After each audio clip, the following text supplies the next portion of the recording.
finding a different way to fund infrastructure. But also it sounds like in some of the details, some of that spending is actually what was approved in the budget that we did last week. There's actually billions of dollars for infrastructure already in there, and I think some of the military spending can count too. So look, I'd love to have an infrastructure plan that works and that's bipartisan, but really the devil's in the details for something like that.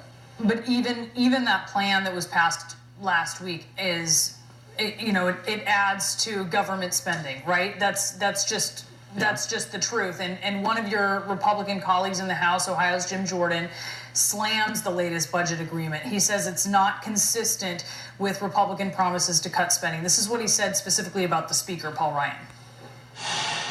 Do I think the Speaker has problems? Yes, I do, particularly now as we head into this big immigration debate. Just a few years ago, he was viewed as the leader of fiscal responsibility in our party, and now he presides over a bill that increases spending $300 billion, $1 trillion deficit. When we were so poised to win this fight, of course he's got problems.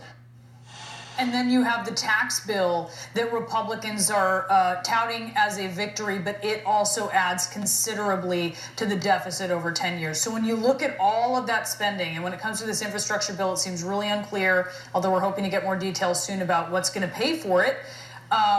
That's a lot of money. Do you worry that your party is giving up on being the party of fiscal responsibility?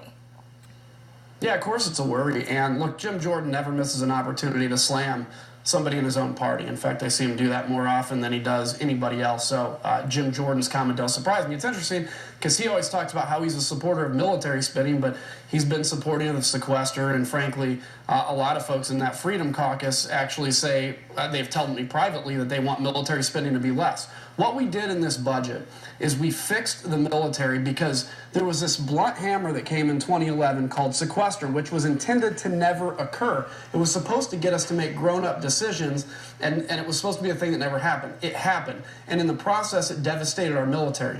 Last week, this was our chance to basically pay for our sins of what we've done to the military and bring the military where it needs to be. The Democrats demanded a massive increase in domestic spending, even though they couldn't articulate why, but we have to have 60 votes in the Senate, so they had a seat at the table and they got it. But the tax cuts, really have to do now. But the tax cuts, the spending, this proposed infrastructure, I ask because when you look back here in recent decades, Republicans, throughout the 80s, it was about being, there was this messaging, this narrative that kind of came out until you saw George W. Bush. It was about being fiscally responsible. Then there was a lot of spending, and Republicans paid dearly politically for it. I just wonder how much that's on your mind, considering the conversation that we're having today. All of this being added to deficit spending is so much different than discussions of entitlement reform and coming to a grand fiscal bargain with President Obama. It's a very different thing. It is different. Look, George W. Bush's increase was because of 9/11 and also the addition of Medicare Part D, which a lot of people will say is successful.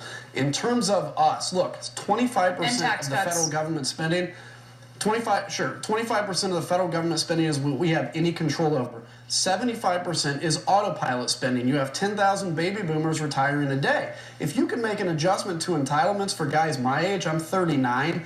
If you tell me that maybe there's a delay in retirement or something, a means testing for me when I get to that age, but it saves it for current seniors and it puts us on a right fiscal trajectory in 10 to 20 years, I'd be a yes on that. But no one's talking about that, Congressman. You know that. That's not on the agenda at all. I hear what you're saying, and we've heard it in recent years, but it's like that has disappeared from the conversation.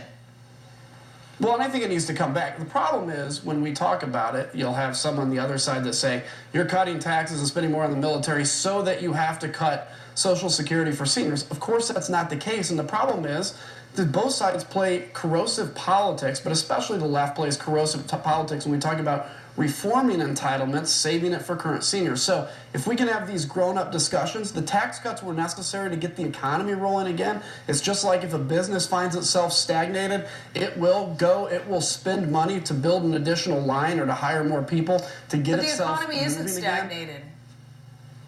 No, well, it's especially not now, not since President Trump has taken over, not since the promise of tax cuts. A lot of this that has gone up over the last year was over this expectation of tax cuts happening and tax reform. And there's no doubt that putting us on a trajectory on the international tax code to compete with every other country. Talk to any of your friends in any other country in the world, and they'll say that corporate tax reform specifically really made us more competitive with their companies. All right, Congressman Adam Kinzinger, thank you so much for being with us. And coming up, as we've mentioned, President Trump will unveil this